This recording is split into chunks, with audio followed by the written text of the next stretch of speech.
There are people out there, Mark, and you know them well, that will paint 60, 70, 80 hours a week and not make any money and kill themselves. So they're not lazy in the sense that it's not like they're not working. They are freaking working, but they're working the wrong way. And often, if you have an entrepreneurial uh, work ethic, it's like I've got to sit down at a computer and learn skills I don't have that make me uncomfortable. I've got to change the way I do sales. I've got to change the way I relate to, communicate with, and respect my painters. Like these are sea changes for a lot of folks. Welcome to the Paint for America Mastermind podcast with Mark DeFrancesco, where we dive deep into how to grow and run a successful painting business. Today, Mark is talking with special guest Brandon Lewis, founder of the Painters Academy. Well, I want to thank you for being here. So I'm I'm excited happy to about be here. this. I I'm, know, I'm happy to be here. but I'm honored to have you here. So not only do I count you as a mentor and someone I really admire and respect, but I really appreciate you as a friend too. So thank you for being here. Well, you're very Um, kind. I appreciate all the years we've been able to work together and everything you've been able to bring to the Painters Academy community. It's been a wonderful ride. yes, it has. So I feel like you need no introduction because everyone knows who Brandon Lewis is in our industry here. But I think we should do an intro. Well, I grew up dirt poor in Arab, Alabama. My father couldn't read or write. He was the last of 13 kids. We were just in abject Appalachian poverty. But I had a few positive influences in my life growing up and folks that really pushed me to emphasize education. So I did go to college for business, later picked up an MBA, and I moved to Chattanooga, Tennessee, and I didn't really know what I wanted to do.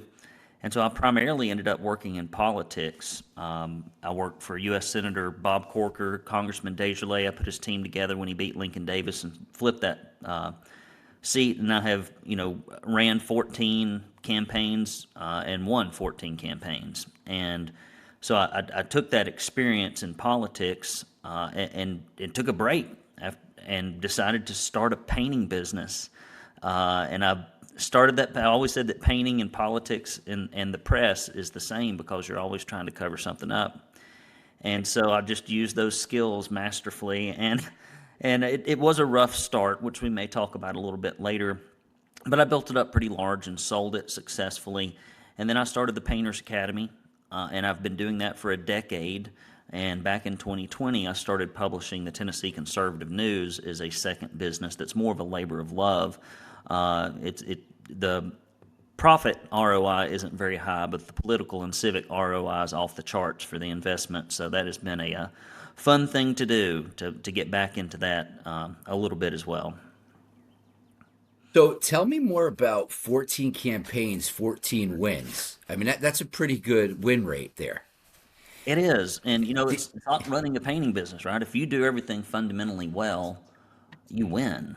You can win against incumbents even, but it requires an amazing amount of work. It requires not leaving any stone unturned, any best practice. Like you can't afford to screw around because if you screw around and you're one vote behind somebody, or you raise $1,000 less than you should, and that means you can't communicate with folks, whatever it is, there is no second place. You pack all your crap up in a little box, and you're fired, and you're publicly embarrassed, and it's humiliating, and so you don't want to lose.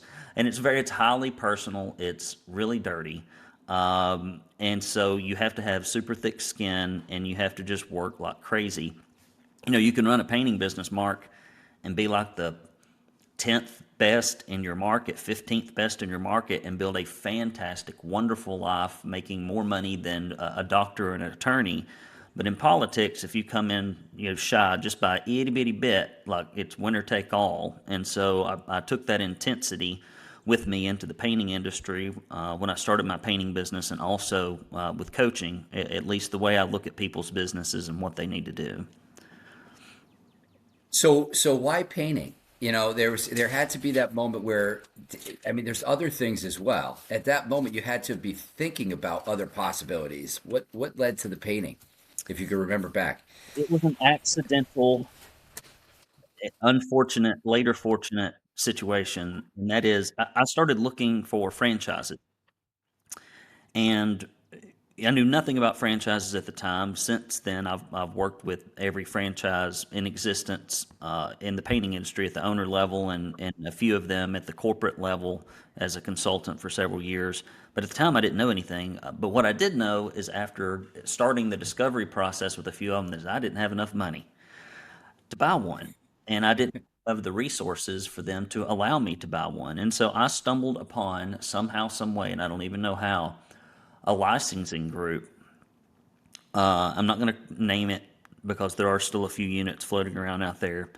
But there's a licensing group, and it took me about 6 or 7 months to realize that I had made a mistake. They had no business systems. It was just a couple of dudes giving ad hoc advice, much of which was terrible and bad.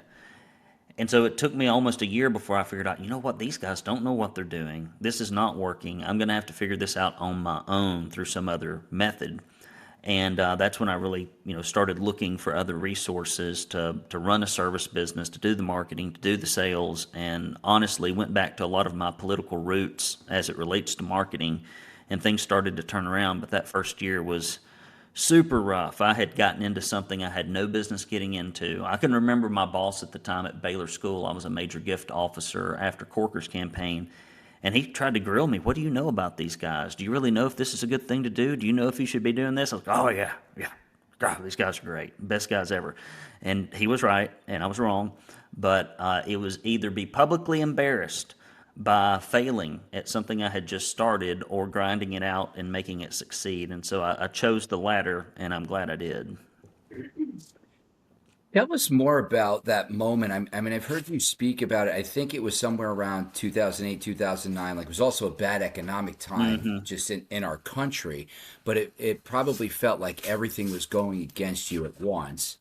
Um, what are some of the things that maybe inspired you at that moment, or what happened that allowed you to turn it around?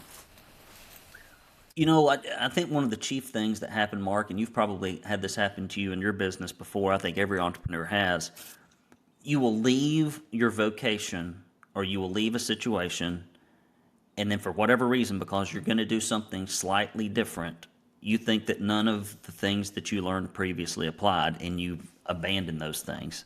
For example, I have people all the time, I'll be doing a diagnostic with them. They're a painting contractor. They have a marketing and sales background from an organization that I know has really good marketing and sales systems. And I know in order for them to have been as successful as they were in their old job, that they had to perform at a high level, and there were processes and procedures and tools.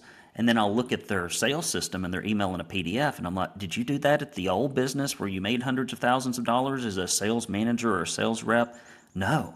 Well, why do you think it's going to work here? And so I took a lot of crazy things.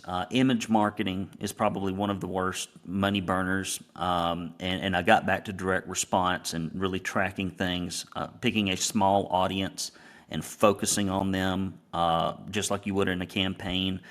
Every single medium, you just throw the whole kitchen sink at them, and live with a group of people instead of spreading your resources so wide.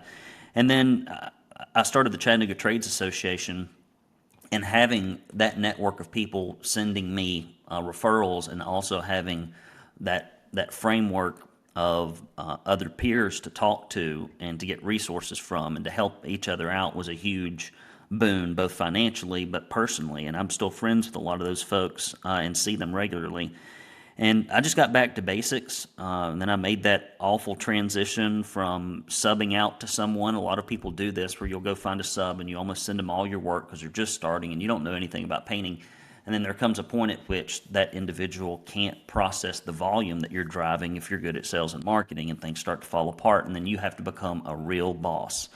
And so that was a huge transition for me. And it turned out well, but it was challenging. It was very challenging. And when I look back, Mark, there are so many things I didn't do that I should have. There was so much money I left on the table. So many things that I coach and consult people on now. I made the exact same mistakes when I ran my business. And so hindsight's always 2020. But I would love to go back and try it again at some point in my life, and I may.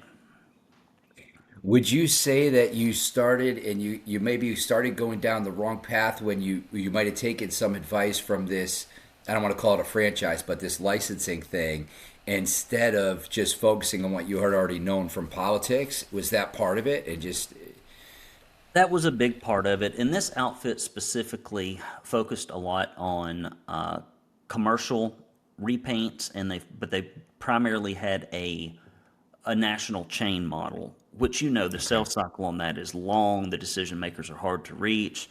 Earning trust takes forever.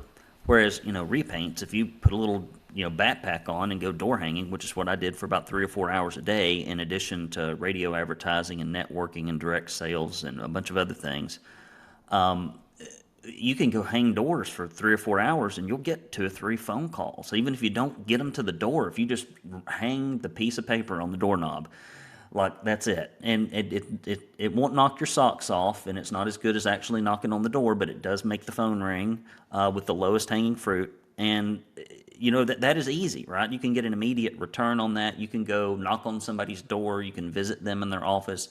You can get a fairly immediate return on that. And so I was just focused on all the wrong things. And then, they had no operations, sales, or marketing, or job costing, or production rate systems. There was nothing. It was just a bunch of empty advice in a licensing agreement. And so that was, I'd have been better off just starting from scratch. I think in the end, they actually ended up giving me my money back, uh, or at least some portion of it, because they did acknowledge that it was indeed terrible. And so now, that was pretty rough. so this is interesting to me. So what was the production part? Must have been challenging. I mean, I'm sure you had some subs right from the beginning that were okay, but it doesn't sound like you had really painted before. You have this academic background, you have this political background for quite a few years. And so now you're in it. Where does the production come from? Is it just like finds a sub and So then here's what I did, and this is not anything I would advise anyone else to do. I ended up finding a guy that was really a good after I kind of broke it off with the subcontractor that I was using, who I still talk to. He's a very nice guy. It's just once it got to having about 3 or 4 projects going on at once, like it was just not. He didn't have any systems to keep up with it. And like, one day we were supposed to start a job, and the lady calls me and she's like, "Nobody's here." And I call him, and he's like, "I forgot." And I'm like, "Okay, we can't do that anymore. We can't forget to start a job." And so, but at any rate, I found a gentleman named Brian, and he was a painter who was tired of working on his own. He wanted to work for the company. And so what I did is I had him do part-time estimating and part-time production, because when you're small, when you're little, like you got to wear a couple of hats yeah. for a little while. And so he would go out there and estimate. We had production rates. I don't know how I found them. He found them, created them, something I don't remember. And so he would go out and sell. Sometimes I'd go out with him, sometimes I wouldn't. And he was actually really good. He built trust, had a good close rate. We worked for a long time together, and then his wife gave him the ultimatum. She'd been trying to get him to go back home to North Carolina for like a decade, and he had dragged his feet. And she's like, "I'm leaving. You come with me, or you can stay here." And so he left. And so I had to find another estimator at that point. But I primarily have had an estimator almost from the very beginning, in some form or fashion.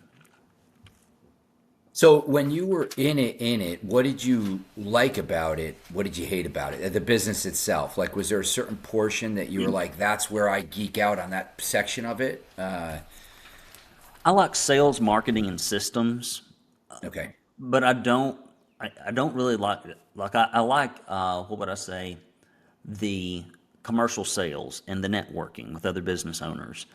That I enjoy, B2B stuff. I didn't enjoy the B2C sales grind.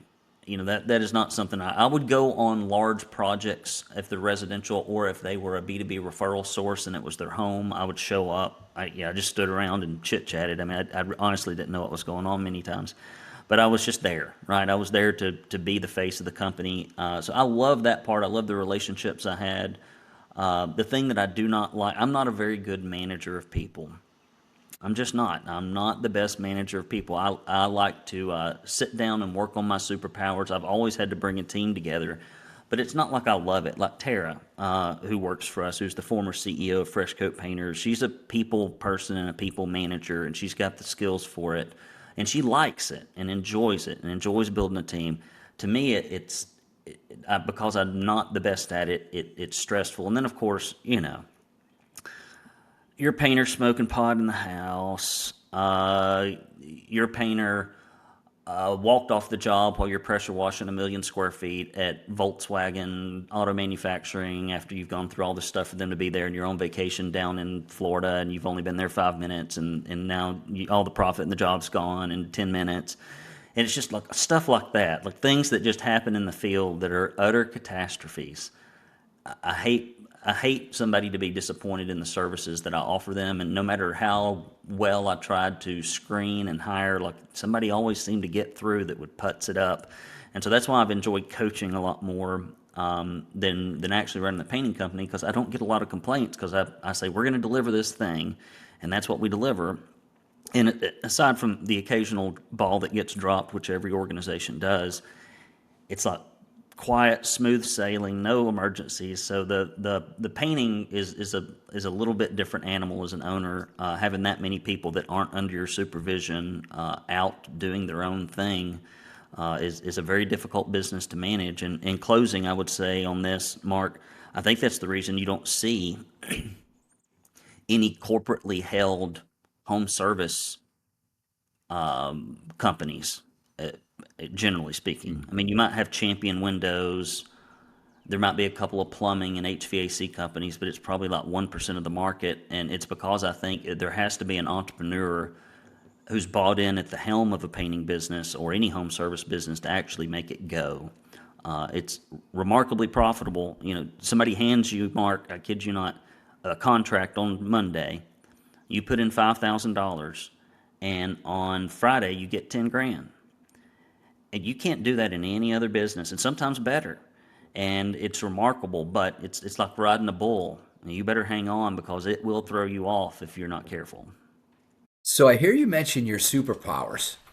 Tell me what your Brandon Lewis superpowers are and maybe when you realized what they were. Because that's a process of learning that, right? I think for some of us, we don't always know, or we think we know, and then we're not, and then we don't know. What does that look like for you? So there's a few things.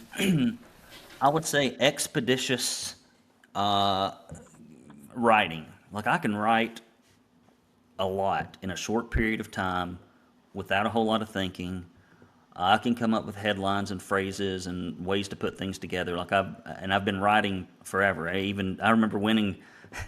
I don't think I ever told it. Winning poetry contests and scholarships in high school that sent me to college. I'm like, hell, I'll enter this thing. I can make some of this crap up. And apparently, it was good enough to get some scholarship money. And I've written a book, and I write. It's primarily what I do for a living is write copy. I mean, even you put a script together for a video, you put together a training manual, you put together a PowerPoint presentation. People ask me what I do for a living. I sit in front of this stupid screen and wiggle my fingers all day. Is what I feel like I do for a living. And then talking to people, I'm not the best at it in some situations, but for whatever reason, I connect well enough with folks, either over the phone, over a camera, or in person. And so I would say sales, marketing, copy. I love working on all that kind of stuff, organizing things, putting it together. It's just I'm always the thing that is my weakness is okay. Now I've got to get people to replace me, or I've got to give parts of what I used to do away, even if I don't do it very well. I'm always super nervous to hand that stuff over to people because I'm afraid our customers won't get the same level of service. But it's the same problem, Mark, that the guy on the brush has when he decides he's not going to be in the field and not going to be on every job and not check on every job every day.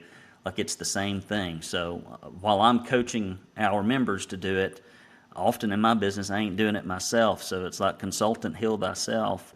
And so this year has been the year of consultant heal thyself, and I don't think I could have done it without Tara coming on. And so that was just an answer to a prayer.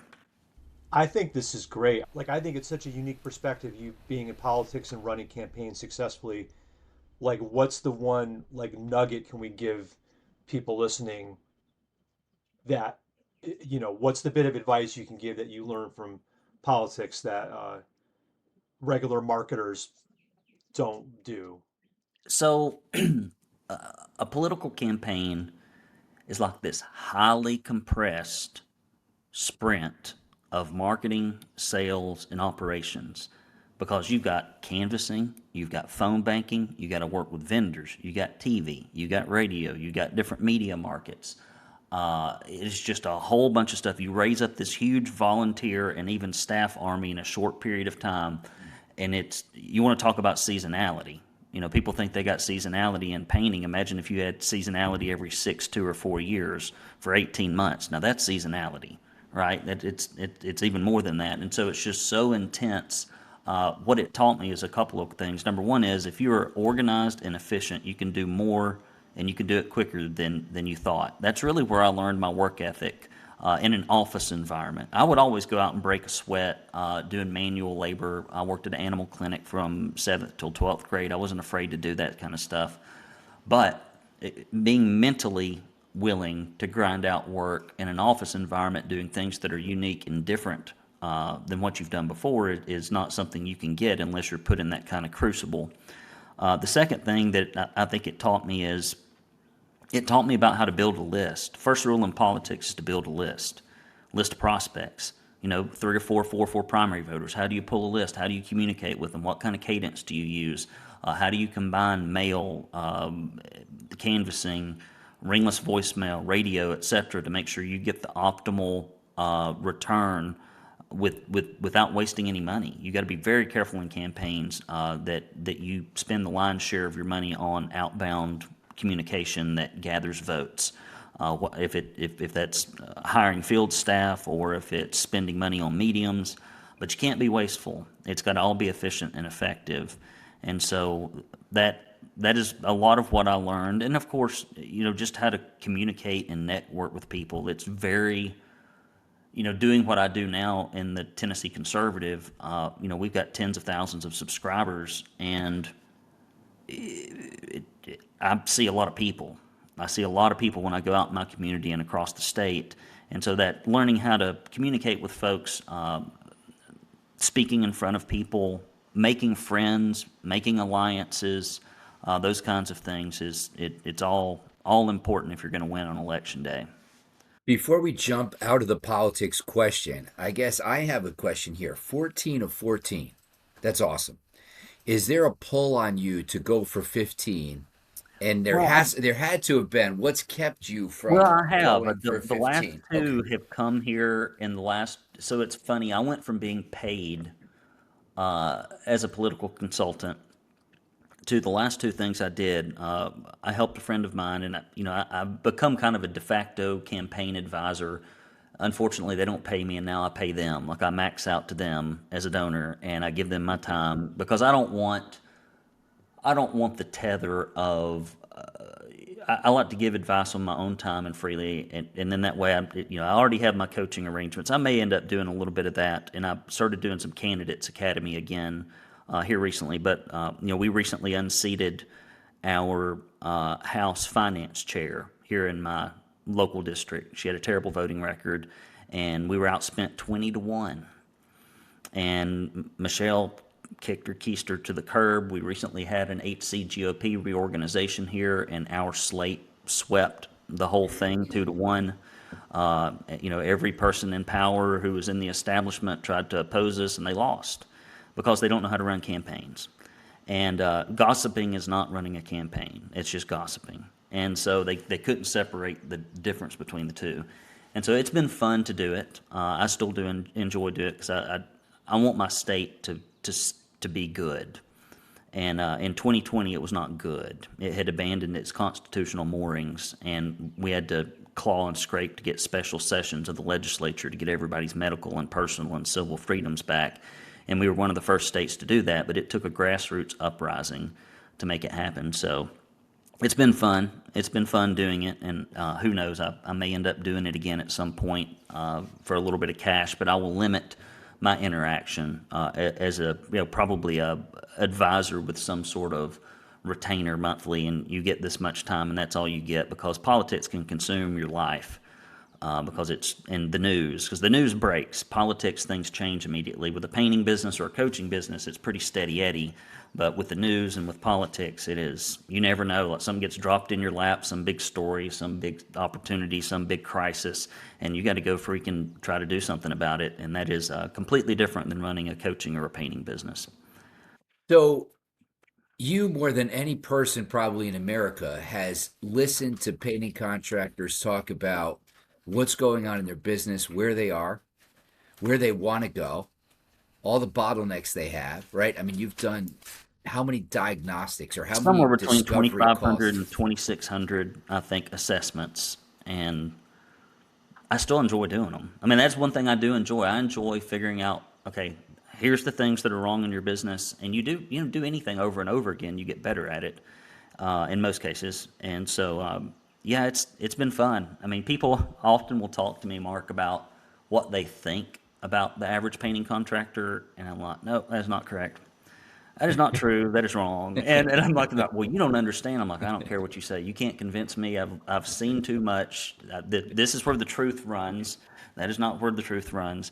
And so it's given me, a confidence that can occasionally be off-putting to people. But like, it's all basic stuff. Well, And let's dive into that confidence right now because there's over 100,000 painting companies, I think, in America. I mean, there's just a massive amount. If we want to call ourselves all painting companies, right?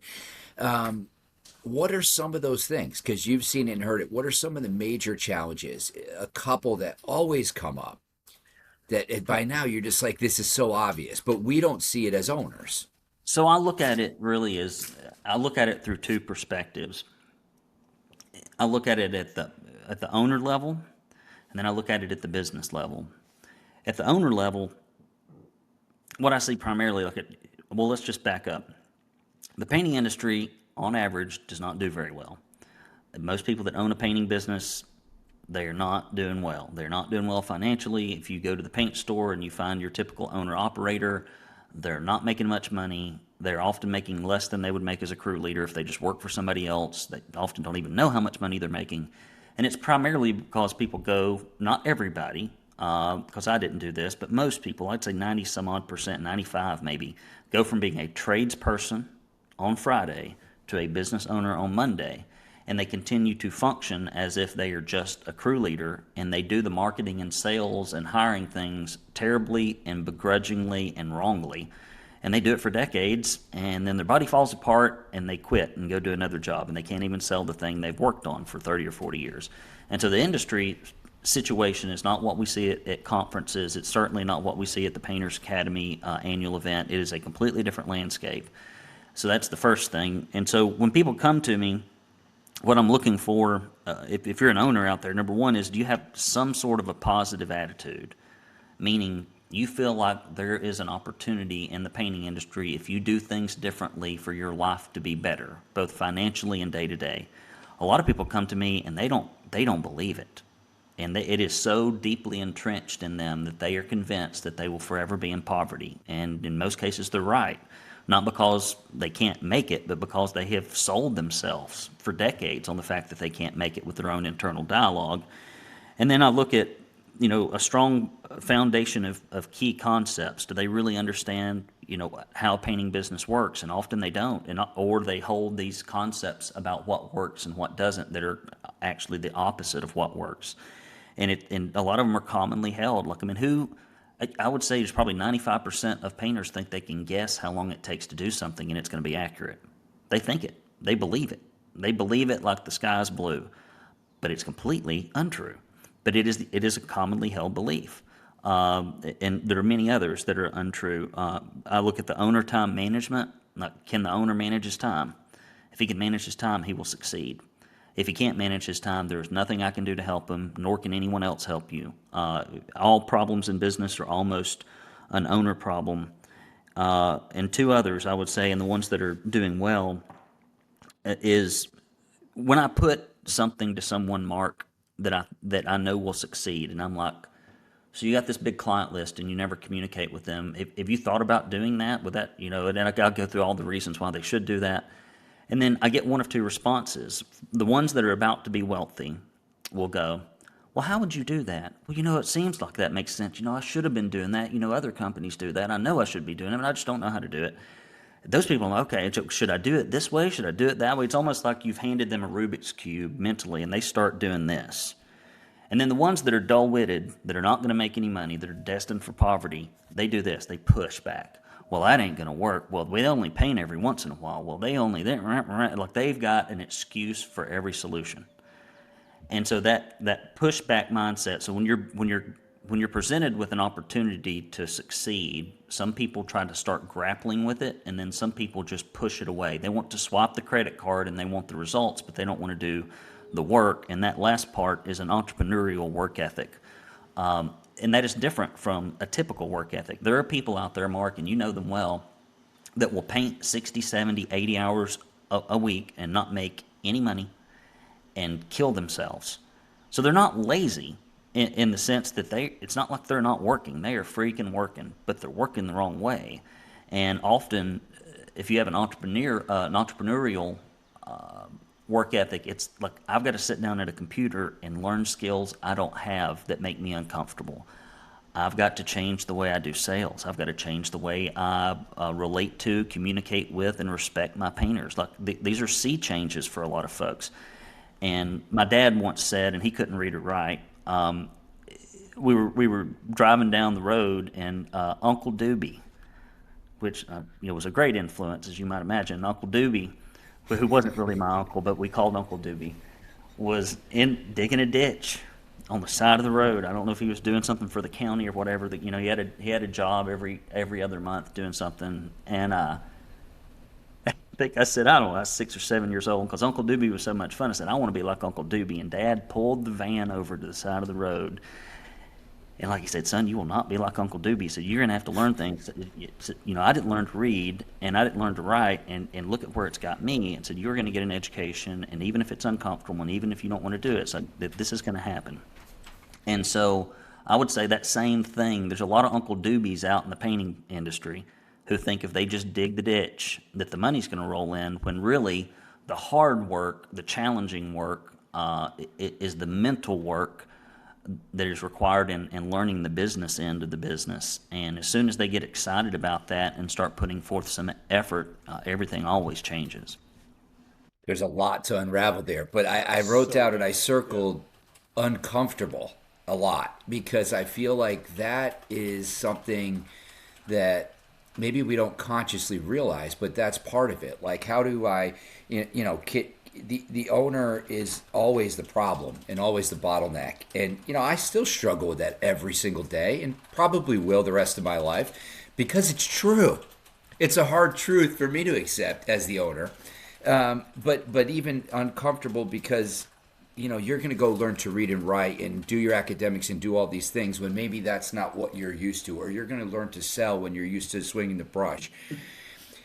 Where does, how does a person become comfortable with the uncomfortable? It's easier said than done. I mean, and some people I think are more predisposed to that, but I think there's a couple of things, maybe 3 or 4 different ways that people get there. One way that people get there is is being backed up against a wall. I see that happen a lot. Somebody gets divorced, their kid comes into the business, they're $300,000 in debt, they had a heart attack. So some people, catastrophe makes them go do things that are uncomfortable, because the catastrophe would be worse than the uncomfortable. But not everybody gets so uncomfortable that they want to do that, okay? So that's number one. Number two, I think there is a great amount of value in reading and taking courses, because that is often how many entrepreneurial journeys start. I mean, somebody owns a painting business, they get a hold of E-Myth, they get a hold of like I did, a Dan Kennedy book, and it just clearly and easily explains the basics of marketing that you're never taught, that works in small businesses. Or they find a business coach like I did with Robert Scrobe. Something they happen upon this little piece of information and their eyes are opened. But a lot of people don't ever reach out for that information. And then finally, I learn it from our members. Every year when we have our annual event and all throughout the year, I'm often dealing with people that are a lot more impressive than I am as an entrepreneur, and it challenges me to do better. And, Trent Husky mentioned this, and he said, and I've often told our guys, before I heard this, I say, anxiety and procrastination when you're starting a project that's business related is almost like a Geiger counter for where the money is. It's like the moment you start, you make a list of 10 things. The thing that you want to do the least is usually the thing that will actually make you money. Everything else that's easy to do, that you just go pick up and do, the thing that keeps getting shuffled on your to-do list is where the money is. And so when you feel that anxiety, when you feel that procrastination, when you feel that discomfort, that's like, that's like an alert that there's money here, there's improvement here, there's a better life here. This is uncomfortable, because everything that is worth having takes sacrifice and work. Physical fitness, learning how to play a musical instrument, learning how to be a halfway decent husband, learning how to be a father. Like if it's not hard, there's usually no benefit to it. And so that's what I would say. And Trent said, I've just learned that I have to be comfortable being uncomfortable, and I have to put myself in a position of being uncomfortable, and it's like a muscle. The more you use it, and the more you're in an uncomfortable spot and you push through, the easier it is the next time for you to recognize it and to go through that process. And I would throw in one more little nugget of wisdom, and that is an old Greek proverb that says, "A task begun is half done." And I found that to be true. When our guys get stuck on something, I will just say, listen, I'm going to get off the phone with you. I want you to spend an hour going through the toolkit, and I want you to edit a document and email it to me. I'm going to sit here, and if I don't see something come through in an hour, I'm going to email you, and I'm going to call you. And next thing you know, they've done it, and then 2 hours later, they're done with it, almost. And I'm like, we've talked about this for 4 hours. It took 2, and it's just because it takes just getting started often to see something to completion. And so I would say, if you're out there and you've got something that you need to do and you haven't done it, set a timer for 30 minutes and just try. And after about 20 minutes, you'll be like, I think I can get through the rest of this, and then 2 hours later, it'll be finished in most cases. I love that. It's like, do one thing. Just do one thing. Take one step on that path, and that's really where the magic starts to happen, and you get a little bit of momentum. I'm going to use this with my kid, like literally maybe later today. Good. Thank you. Task begun is half done. It's been around for thousands of years.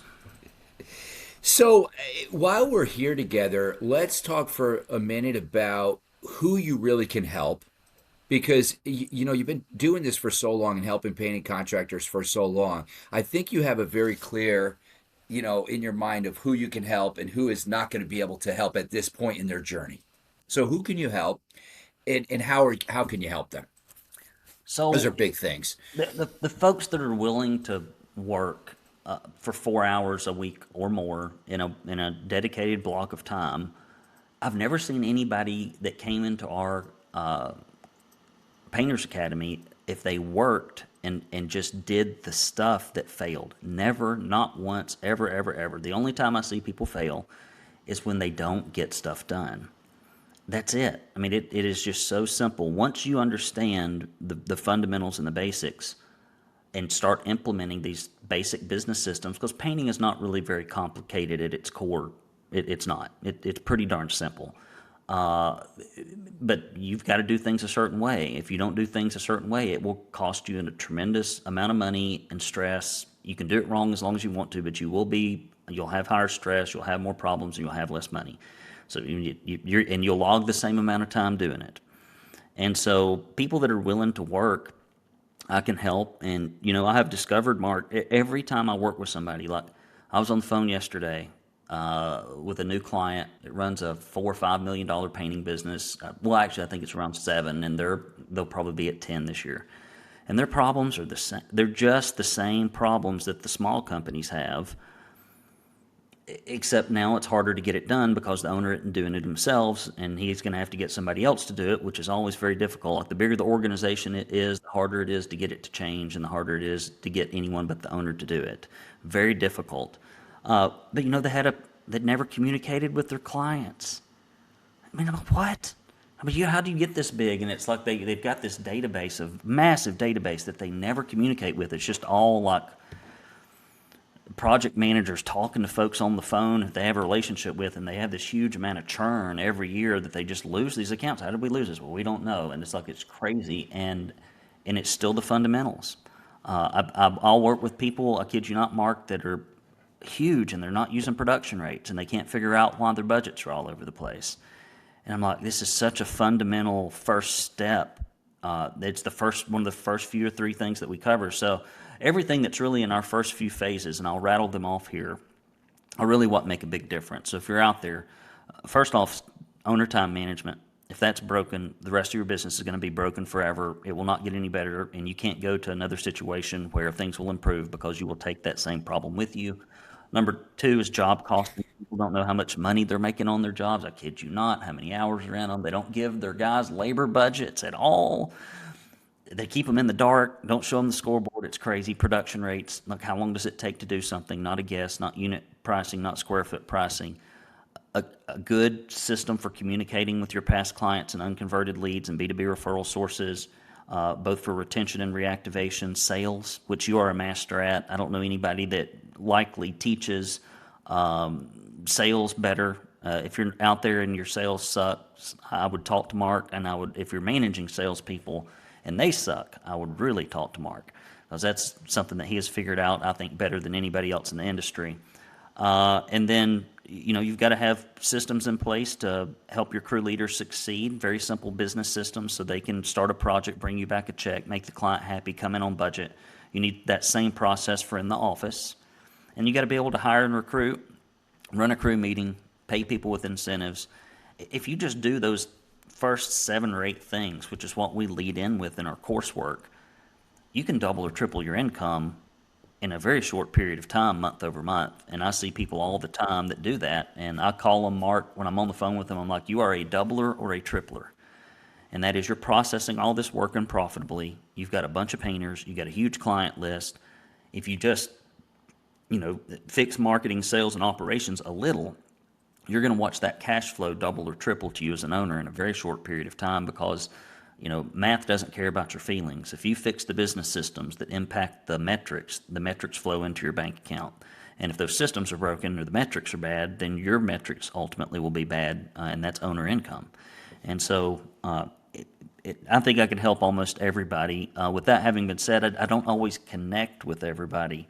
I just don't. I've got a very direct coaching style that is, do the stuff. Why hadn't you done the stuff? Here's 15 reasons to do the stuff. And that's all I know how to do. Tara, on the other hand, is like a people whisperer. And she can get on the phone and find all your motivations and why you're not doing stuff and get to the core of what you want. And she's better at getting people to act. I have a very blunt approach, but it works for some folks, and others it runs off. So that is something I need to get better as a coach with figuring out. Well, you said 4 hours. So if someone's listening to this and they happen to not know Brandon Lewis and not know about the Painters Academy, really you want 4 hours a week of being able to not swing a brush, not go out there and meet customer-facing work, not sell a customer, not do any of those other roles in the business. Just close the door, focus on implementing certain parts of processes. That's essentially what you're asking for, right? That's it, right? I mean, so there's a method for job costing that you don't have to reinvent, that you can purchase. There's a method for sales. There's a method for everything. I mean, it's what franchises do when they take somebody with zero painting experience and make them more profitable in 2 years and more accurate at estimating and better at selling than somebody that's been doing it 20 years on their own without any help or systems. And so it's not... And one thing I wish I had done when I first started my business, and you had this question on here, I would have went out and tried to acquire those systems. I built almost everything I did from scratch, pulling it from some other industry. I think I had sold my painting business before I ever figured out we had an industry association. I just didn't know. I didn't even know anything like that existed. And so I kind of blindly went through the process, which is what 96%, 97% of painters do now. And so, yeah, they're just little functions. And one thing I love about a painting business, Mark, is it's so repetitive. I like repetitive things, believe it or not. It's like, okay, Well, we're going to do job costing. Well, if we learn how to do it well, we can do it over and over and over and over again, and it always works. We can figure out production rates, we can sell, if we can market to commercial folks, if we can network, if we can send out a monthly mailed and emailed newsletter. Like, it's just so easy. Now, the people's a little bit challenging. Managing folks is challenging, but the base level processes are so simple and so repetitive, and you can build a calendar of recurring tasks as an owner if you time block and scale. And so that's the thing I love about painting is that every business that does the things that it takes to succeed always sees the success. And so the pathway is very well worn. It's not new. It doesn't change very much either. Uh, when you go to PCA, and this is in every industry, everyone is always like chasing some new tertiary bullcrap, bright and shiny object, right? Because we get bored with boring things that make money. We do. And instead of doing the basics really well and becoming experts at the basics, we want to go do some secondary, irrelevant thing that amuses us as an owner because we're bored. And so that is dangerous. So I would say that to you guys, if you're one of those bright and shiny object chasers, just sit down and focus on the fundamentals of your business, and you'll make so much money that you'll have the discretionary time to do that while your business is going well versus let it be a distraction from doing the basics that would put you in that position. I love that. I love that. So I'm really curious about your vision and your aspirations and your dreams for the future, maybe for yourself and also for the industry. Well, I don't, sometimes I hear people say things like, we're going to change our industry. And I'm like, the hell we are. We are going to change the experiences of a few people in our industry that are willing to learn and do work. That's who we're going to change. It's like the human condition, right? The war on poverty, how's that going? There's some folks, what is it? Somebody told me one time, said, you can make the eagles fly higher, but you can't turn turkeys into eagles. And so there are some turkeys out there, and they can't be turned into eagles, and there's nothing you can do about it. And so, but I do think you take the folks that are willing, and you put them together in a room with best practices and good systems and a great support network and some mentoring, and they always do better. And so at the Painters Academy, that's what I'm looking forward to, is building a team that can help me. For so many years, Mark, I'm sure as you well know, I just redlined it. I did as much as I could with me and John and Jennifer. That's good enough. And it was very profitable, and I enjoyed it. But to be able to do anything next level, you got to bring on people that have talents that you don't have. And we've expanded our team by 3 people, I think, in the last year, which is a big thing for us in a coaching organization. And they're all gray-haired, C-level executives. Now, we don't have any young people. There are no former assistant managers at amusement park coaches coaching our people. There are in a lot of other programs. It's crazy. I just can't believe folks would hire somebody like that. But nonetheless, we got good coaches, we got good systems, and so I just want to see that grow, and then I want to be able to spend more time on training and redoing a lot of our systems and writing. I'm in the middle of writing a book right now called A Tale of Two Painters. Nice. It's fictional, right? It's fictional, and then it leads into how to. And so I've been diddling with that. I got it about halfway through last summer, and then busy season came in, so I'm going to finish it up this summer. So I got a lot of projects, some commercial repaint stuff I want to get into with maybe even a standalone peer group for that specifically, or an event. So I've got lots of specialty projects that I want to work on, and bringing this team on is going to allow me to do that. It's great. So, and Mark, tell folks about, you've got an advanced sales training course that people just raved about. It is very good for people that want to become, I would say, experts in managing a sales team in a painting business. Like experts. So many people, like, they barely even want to learn anything, or they just want to learn the basics, or they just want to do a little for somewhat of a small improvement. But if you're going to scale your painting business and have 5, 6, 7, estimators running around out there, you've got to have a process. Talk a little bit about, what the fundamentals are in there, and maybe even throw out some common sales mistakes that you see that are plaguing our industry. Wow, that's a big one. So, I mean, for me, it was pretty simple. I started putting together, the best system I could find and edit it and re-edit it and use it for my own people internally. And we've become pretty good at it. And so now it's more plug and play. I actually have sales training happening uh, this week, and I'm obviously not at that. I have my sales manager running that. And so a lot of it is plug and play where we've taken the residential repaint sales appointment, a one call close, and just chopped it up into every small thing, that we want to basically orchestrate and choreograph, and we walk the customer through a process. So we're proud of that. We're constantly revising it and editing it, improving it by little tweaks, but it's at a point where it's a lot of scripts, it's a lot of video, it's a lot of role play, and we just live it every day. So in our internal meetings, we use all of my material and just use it to get better, individually as salespeople. So the thing that's a challenge about, I think, getting people to implement it or to succeed with it is the mindset behind how I view salespeople. So for many owners, they view salesmanship or the person selling as like something that only they can do. And, right from the beginning in my business, I looked at crew leaders and painters as people that I needed, and I needed a lot of them, and they were going to go out and produce the work. And that made common sense to me. So I wasn't stuck on one painter. I never had a moment. I've had some great painters through the years. I have great crew leaders now, but I don't think that I've ever felt like, oh, that's my guy, and I could never have a different painter. Whereas in sales, many, many, many owners I meet feel like they are the guy themselves and no one else can ever do it. And I know that feeling because I was there for many, many years and feeling that way. But now I just view a salesperson as how many leads they're going to run in a year multiplied by their ADL equals X amount of total revenue. So as a business owner, it just becomes building out a team with as many salespeople as it takes to hit my goals, just like you always looked at painters, feet in the street painting or crews, number of crews. I mean, all of us naturally look at painters and know how many we need to hit our goals, but we never think about how many salespeople we need to hit our goals. It's just Yep. skipped over. So my system has allowed me to view the business that way. And also, it allows me to create positions for people to make a lot of money.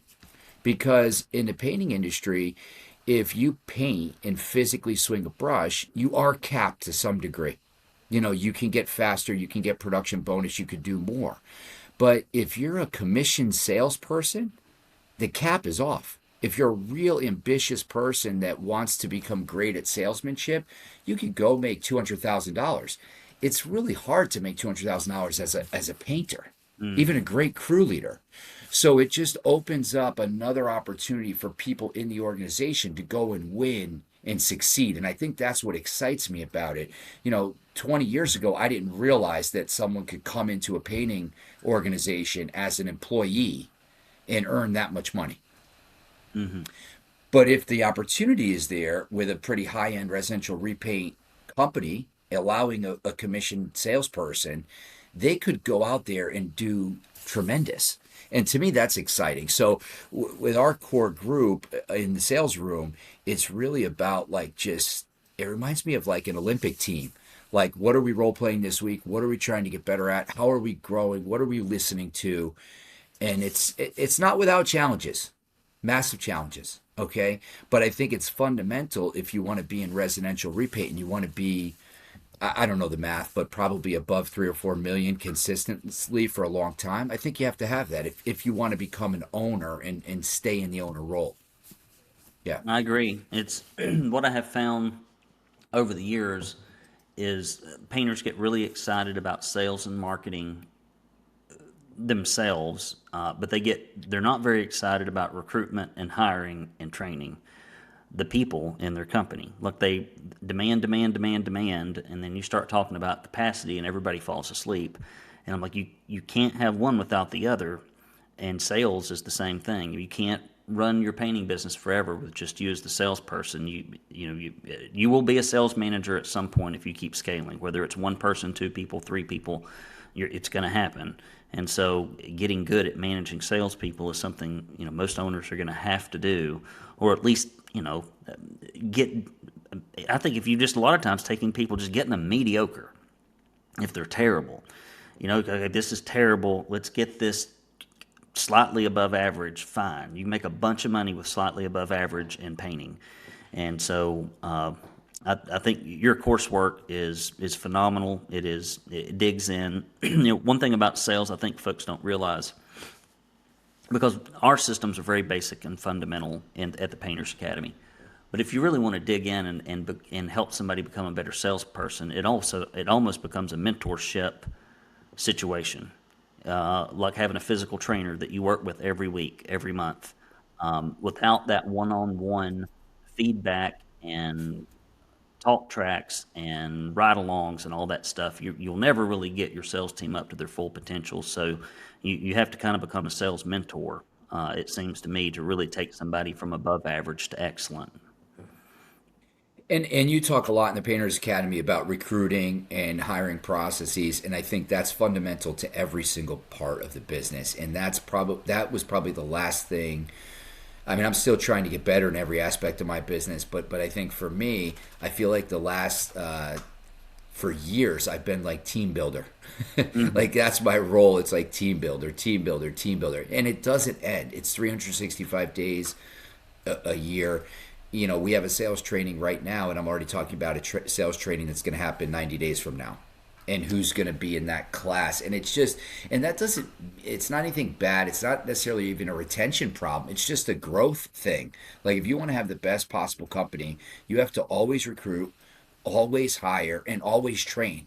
And if you can get that right, eventually it all kind of takes care of itself, and I don't think I realized that years ago, but coming to that realization, it just never ends. So set systems in place so that it's always happening for you, just like you would in marketing. You're not going to stop marketing at some point. It's just it's an ongoing thing, right?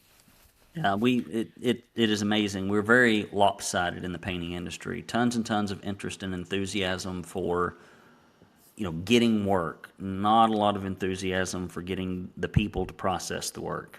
Whether it's in the field or in the office or on sales, like folks, that is the key that people have to ultimately crack, or the code rather, is becoming a team builder and a manager of people.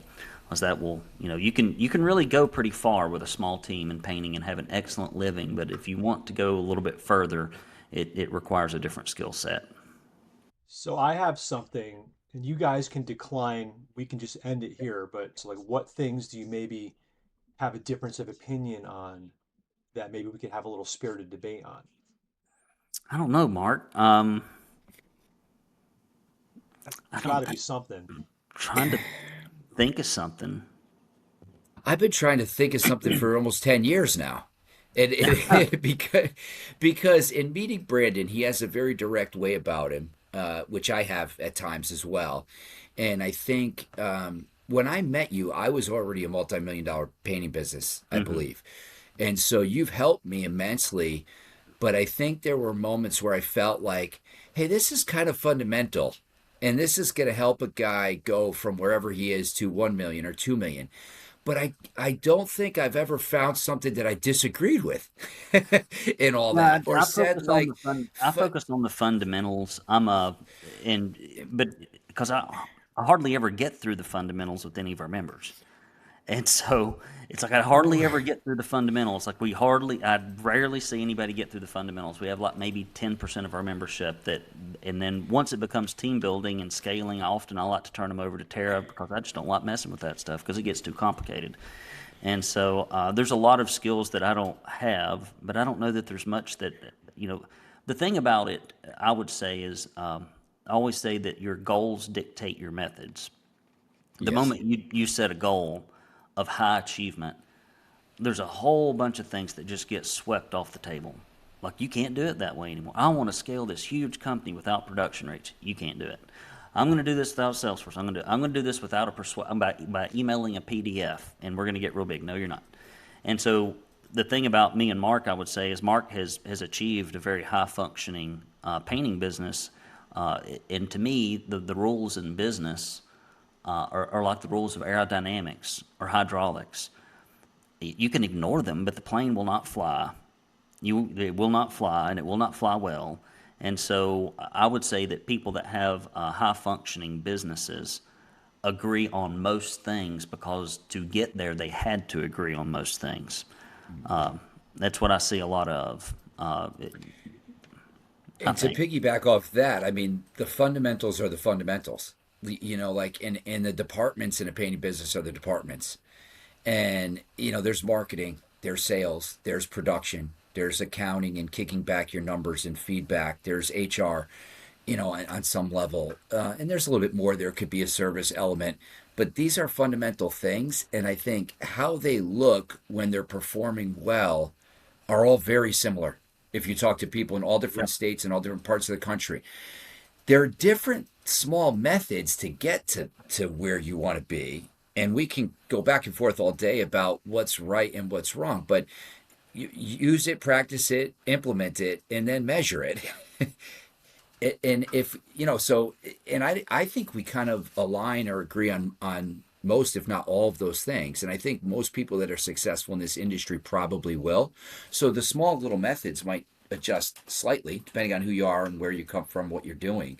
But really, fundamentally, it's all the same. I It mean, I is don't all want the to. same. That's something that painters hate hearing. Hate hearing that. And that is, well, you don't understand in Poughkeepsie, you don't understand in New York City, you don't understand in the Netherlands, you don't understand in Australia. I'm like, yes, I do, because I've fixed a business in all those areas, and they're all fixed the same way, and the results always turn out good. And no, you are the problem. It's not your market. It's not your painters. And so Mark's absolutely right. It's like basic nutrition and exercise is never going to change.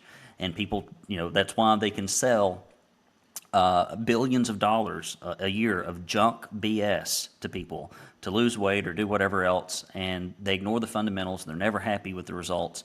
And so the same thing with people in business. You can go buy a bunch of snake oil, and it might make you feel better, and it might be, activity masquerading as achievement. But in the end, if you don't do the fundamentals, you're still going to be stuck right where you are. One thing that's fascinating me that I think is very different in every company is the owner themselves and know thyself and being able to find out how I interact with the business and what my role should be with the business. That's a hard thing, or at least for me. And that's a thing that may change over time. And I don't think there's one right way. Like sometimes coaches try to say, well, you're on the brush, you should go sell, or you're selling, you should get on the brush, or it's not that simple. It really so a lot of people talk about personality testing and profiles and disc and all this.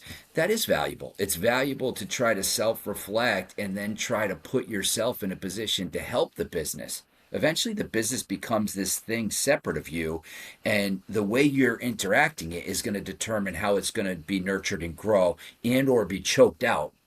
And what's fascinating to me is, and I've had many great friendships come out of the Painters Academy, and so many of us have similar traits, but then are very different, and all are super successful. Yeah, the owners, And the owner profiles it. Like for example, at our summit this year, the average business is 3.4 million. I think the average painting business is around 150,000. So I mean, these are very elite people, but they're all very different. Like their yeah, personalities are different, their management styles are different, but they're all doing the fundamentals fairly well. Now they may have a hole or two here or there. Most companies do because it's a reflection and a carbon copy in many aspects of the owner. And so the owner's weakness tends to be the company's weakness, and the strength of the owner tends to be the company's strengths. And that's where you get to that next level of success where you're like, okay, operations is a mess. I've been trying this for a decade. Apparently, I'm not any good at it. I'm going to have to hire, an expensive, qualified operations person for a business of our size. And then you do that, and if you get the right hire, life's good. And then you move on to do what you do better more often. And so it's been fun watching, over the last decade, Mark, like hardly anyone is where they were. And it's just right. been been enjoyable to watch everybody grow not everybody grow and prosper, because not everybody will, but to see the core grow and prosper of implementers has been just a joy. So I'll part with this. We left, and I don't know why this popped into my head, but we left Tennessee this year in January or February. I think it was January, and there was a round table discussion we had, and we talked about the books that people are reading. And in my group alone that I was in, it was astounding what had been read and what we were talking about. I mean, I kept thinking if we were at Harvard, in some type of high level maybe not Harvard, at some high level academic institution, I would not be hearing people this driven or reading or focus this much on not just self improvement, but learning things that they don't know, trying to become comfortable with the uncomfortable. And I think that's a testament to you, Brandon, for not only bringing people together, but leading everybody where they need to be led, because everyone is at a very different place, although we're all trying to build a better painting, company, I guess, build Well, it better is. lives. It reminds me of, who clips coupons. People that are college educated that make over $150,000 a year. Who needs to clip the coupons the least? Those people. Who needs to clip them the most? The people that don't. And so often it's not that people don't do what they need to do, and that's why they're in the position. It's because the people that are in a better position just have different habits. And one of the chief habits that you just referenced is thinking that you don't know everything, which, believe it or not, is a very rare trait in painting. People are very prideful, very stubborn in the painting industry because they're primarily blue-collar men, and they think they know it all. And the moment you pick up a book, you intrinsically say, I don't know this. Somebody else knows more than I do. Let me read about this. But most folks never get there. So that willingness to learn, that voracious appetite for, applicable education, and then, having the persistence to follow through and implement on what you learn makes a big difference. Well, thank you so much, both of you guys. Brandon, I appreciate you so much. Thank you for everything you've done, to help me and for your continued friendship. I really admire you and everything you're doing to try to help people. Because I know it always come with you, even from the first time I've ever met you. I said, this guy's compass, I think, is in the right place. And he's doing this to try to help what he sees around him with the gifts and tools that he's been given. So please don't stop. It's your blessing to the whole industry, and I mean it truly that I appreciate you. So thank Well, you you're very much. you're too kind by far, and it's been a fun ride with you and Miss Lisa. Tell her I said hello, and your Will wife as do. well. And so I've enjoyed being here. And guys, if you need some sales help, reach out to Mark. Otherwise, we'll talk to you next time. Thanks for listening. Please subscribe wherever you get your podcasts and get on our mailing list at www.paintforamericamastermind.com to find out when we open up our next mastermind and get updates about other upcoming programs.